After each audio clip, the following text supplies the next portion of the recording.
29th of September 2023. This news flash, I'm going to talk about Nagorno Karabakh again. And the reason I'm going to do this news flash is for those South Africans that has this dream or urge or longing for sections of South Africa to become an independent Volkstaat. It is really important that people take note of what happened there in Nagorno Karabakh. Now, if you look at this map, and I have showed it, you can see that Nagorno Karabakh sits there in the middle of Azerbaijan. And then on the left is Armenia in the grey, and those people in Nagorno Karabakh are ethnic Armenians, and they're in the majority there. And with that hell of a war that was there, and eventually the Russians managed to broker peace there, and part of that peace agreement between Armenia and Azerbaijan was that the people in Nagorno Karabakh will be secure. Nagorno Karabakh called out an independent republic, but none of the international world recognized the republic. Although a lot of countries, including Russia and the US, recognized their existence where they are, but not the republic.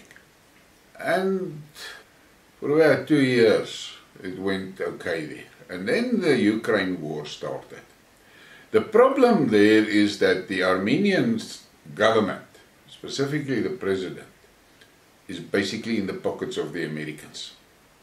He's basically an American puppet.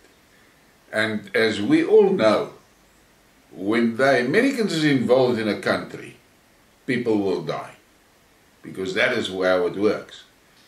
And the Americans were desperate to stir shit in the Caucasus to get Russia involved on another front. And the shit broke out. But it didn't last long. It was a few days. And things were calm there. Well, not calm, but under control. But here is the point, that those that are preaching for the secession of the Cape and for the Volkstaat and all of that, this is where you must take notice. The reality is that Nagorno Karabakh was a major issue for Azerbaijan. And the conflict was heavy, but within a few days, all the rebels in Nagorno Karabakh surrendered their weapons and all of that, and the Russians started helping the Armenians there to get out and into Armenia. Take note of that. So that independent little republic was short-lived. And yesterday I saw this. Republic of Nagorno Karabakh will cease to exist from January 1, 2024. The President of the unrecognized republic signed a decree dissolving all government institutions. That is important to take note of. The formerly autonomous region of Nagorno Karabakh to be dissolved by 1 January 2024, says official decree to be under Azerbaijani control. In coming days there will be no Armenians left in Nagorno Karabakh. What is happening is ethnic cleansing and displacement, what we warn the international community about. And that is the president of Armenia that said that. But what he does not include is who instructed him to stir the shit. There's now a big story going on in Armenia. The people want that president out because they can see that that president is going to get them into a war with Azerbaijan and most probably Russia. Russian peacekeepers is an operation in Armenia. to keep the peace. And the Russians has already told them, if you don't stop your shit, we are going to pull out and leave you at the mercy of Azerbaijan and the Americans. Let them come and help you. And I have followed the debate about this whole story. The Americans is going to have a more of a problem to actually assist those people, because that Armenia is landlocked there in the Caucasus and surrounded by countries that is unfriendly to the US. So logistics is going to be a problem.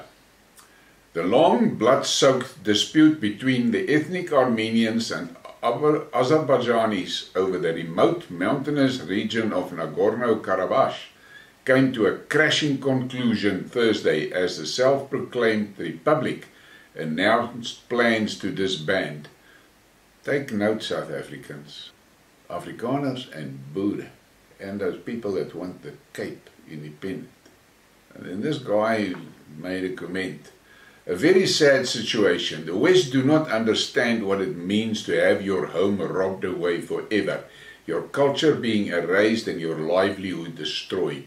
The West will not understand all of these things because they are the ones that do it. Karma is coming, and it is coming fast and hard. And for us, South Africans, what is important, we have first-hand experience of how the West operates. They were the force that turned South Africa into this rainbow shit pot. And now they're walking away from it. They're sitting in a pavilion and watching the shit that is going on here. So, take note. Then someone else, in response to Skidmarks about the voting and so forth, then someone said to me, one of the guys that are deep into the secession thing, said to me, yeah, but there's international UN resolution that will count against them if they participate in this illegal political process in South Africa. Now, I had a discussion with another guy about this, and he mentioned something else. And he said in the international secession rules and regulations and laws and shit, there's also a stipulation that a section that want to secede, if that section contains national assets that is important to the whole country, and secession would mean that the rest of the country is cut off from that asset, that secession will not be recognized. And he specifically referred to harbors and power generation. Now, for the guys that wants the Western Cape to secede, there's a few harbors in there that is of major importance to the rest of the country. And you've got Kuiberg there. And that is why, say for instance, Mpumalanga wants to secede.